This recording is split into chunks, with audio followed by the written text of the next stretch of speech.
હાલ રાજ્યના રાજકારણમાં ગરમાવો આવ્યો છે કારણ કે વિસાવદર અને કડીમાં પેટા ચૂંટણીઓ યોજાવાની છે। ઉમેદવારોના લિસ્ટ ફાઇનલ થઈ ગયા છે।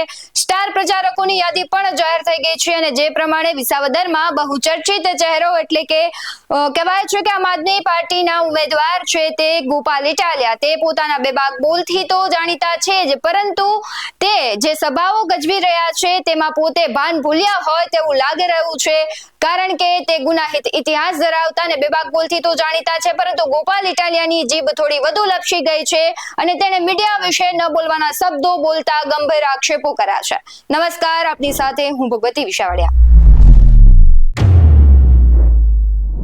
અંતો ગોપાલ ઇટાલિયા પોતાની મીટિંગોમાં ભાજપ અને કોંગ્રેસ વિરોધી તથા વિસાવદરના રાજકારણ વિશે બેબાક બોલ અને આક્ષેપો કરે છે।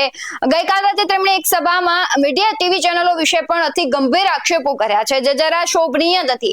તેમણે કહ્યું છે કે ટીવી વાળા અને ભાજપ વાળા મળેલા છે, સાવ ખોટા છે। ટીવી વાળા બ્રેકિંગ કરીને ગોપાલ ઇટાલિયા વિશે ગમે તે બતાવે છે, પણ ખરેખર ગોપાલભાઈ આવું હોતું નથી। આ શબ્દો તમે જે બોલ્યા છે એ જરાય શોભનીય નથી। જે મેં શબ્દો બોલ્યા ગોપાલ ઇટાલિયાના હતા। ગોપાલ ઇટાલિયાની સ્પીચના અંશો સાંભળો, જેમાં મીડિયા પર તે ગંભીર આક્ષેપો કરી રહ્યા છે। ગોપાલ ઇટાલિયાએ આપણી જ્ઞાતિ વિશે આમ કહી દીધું, કોણે સાંભળ્યું કોણે જોયું, વાત ફેલાઈ જાય અને હજારો લોકો છે એ બે ભાગમાં વેચાઈ જાય। આવું થોડું બોલાય, કોક કે આમ ન બોલાય, બોલો કે નથી બોલ્યો તો કે ના ના ટીવીમાં આવે છે। ટીવી વાળાની બધા ભાજપ વાળા મળેલા છે, હાવ ખોટી વાત હોય ને હવા આપે ટીવી વાળા, બ્રેકિંગ ન્યૂઝ તાણીને બોલે, અમે આપને જણાવી દઈએ છીએ કે ગોપાલ ઇટાલિયાનો વિરોધ થઈ ગયો છે। કાંઈ વિરોધ અમારો હું કામ થાય? અમે ક્યાં ટેકાના ભાવની મંડળીઓ માલ ખાઈ ગયા છે? અમારો હું કામ વિરોધ જ થાય? અમે કઈ એવું કામ નથી કર્યું અમારો વિરોધ થાય, તોય ટીવી વાળા ઉપાડો લે। મતદાનના દિવસે એવું બને કે અફવા ફેલાવે ભાજપ વાળા કે ગોપાલ ઇટાલિયાના ફલાણા ગામમાં ટાટિયા ભાંગી નાખ્યા, એટલે આખું ગામ ક્યાં વિડીયો ક્યાં છે, કયા ગામમાં હું છું, એકાબીજાને પૂછવામાં ને એમાં બધા એમાં પડી જાય। તો ઓલો ભાજપ વાળો બૂથમાં કરીને 200 બટન દબાઈ આવે। તમે જયારે નક્કી થાય કે ના ના આવું કઈ નથી બન્યું, ખોટું હતું, પછી તમે કહો હાલો બૂથમાં, ત્યાં તો પૂરું કરી નાખ્યું, બે ઉથલ વળી ગયો હોય। કોઈ પણ અફવામાં મહેરબાની કરીને આવતા નહીં, સાચું હોય તોય ખોટું હોય તોય। ગોપાલભાઈ, મારે તમને અરીસો બતાવવો છે, ન તો મીડિયા ભાજપનું છે, ન તો મીડિયા કોંગ્રેસનું છે કે ન આમ આદમી પાર્ટીનું। મીડિયા લોકોનો અવાજ છે। તમારું સારું બતાવે તો તમે કેમ મીડિયાના વખાણ નથી કરતા? મીડિયા જન સુધી તમને પહોંચાડે છે, તમારો અવાજ બને છે। તમે સારું કામ કરો છો તો તમારું પણ સારું બતાવે છે, તમે ભૂલો કરો છો તો તમને અરીસો પણ બતાવવાનું કામ મીડિયા કરે છે।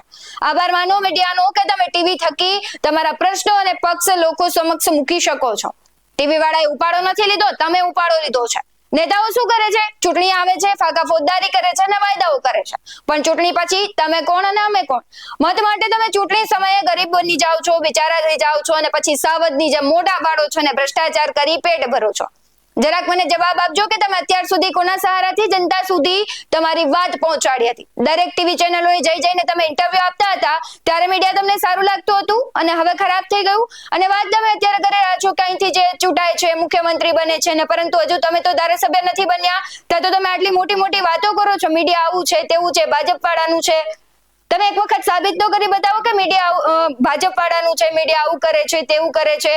આ જરાય શોભનીય વર્તન નથી કે જરાય શોભનીય શબ્દો નથી। ગોપાલભાઈ, જરાક બોલતા પહેલા વિચાર કરવો જોઈએ। તમે ભાન ભૂલી ગયા છો કે શું છો? સત્તાની લાલચમાં તમે કંઈ પણ બોલતા હોય તેવું લાગી રહ્યું છે। આ મુદ્દે તમારું શું કહેવું છે? કમેન્ટ કરી જરૂરથી જણાવજો। આવા જ વધુ અહેવાલો સાથે ફરી મળતા રહીશું। તમે અમારી યુટ્યુબ ચેનલને સબસ્ક્રાઇબ કરવાનું, અમને ફેસબુક અને ઇન્સ્ટાગ્રામ પર ફોલો કરવાનું ભૂલશો નહીં। બાકી અવનવી અપડેટ્સ મેળવવા માટે આપ જોતા રહો BS9 TV ન્યૂઝ। નમસ્કાર।